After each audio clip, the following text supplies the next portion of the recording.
Hi friends, നമ്മളിന്ന് നിൽക്കുന്നത് കല്ലാനി ഗ്രൂപ്പിൻ്റെ കല്ലാനീസ് മെറ്റൽസിലാണ്. നമ്മളിന്നിവിടെ തരുന്നത് ഒരു സേഫ്റ്റി ഡോറിൻ്റെ നിർമ്മാണത്തെ പറ്റിയാണ്. നമ്മുടെ ഒരു കസ്റ്റമറിൻ്റെ നിർദ്ദേശപ്രകാരം അവരുടെ വീടിൻ്റെ ഫ്രണ്ട് ഡോറിനും ബാക്ക് ഡോറിനും സ്റ്റെയർ കേസ് റൂമിൻ്റെ ഡോറിനും ഒരു എക്സ്ട്രാ സേഫ്റ്റി ഡോർ വേണമെന്ന് ആവശ്യപ്പെട്ടു. ഇത് നമ്മൾ ചെയ്തിരിക്കുന്നത് അപ്പോളോ 16 ഗേജിൻ്റെ പൈപ്പിലും ടാറ്റ ഗാൽവനോ ഷീറ്റിലും ഗോദ്രേജ് കമ്പനിയുടെ ലോക്കിലുമാണ് ചെയ്തിരിക്കുന്നത്.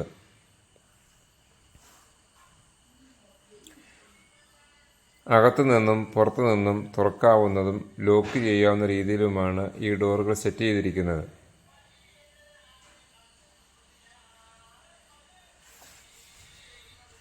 Thank you.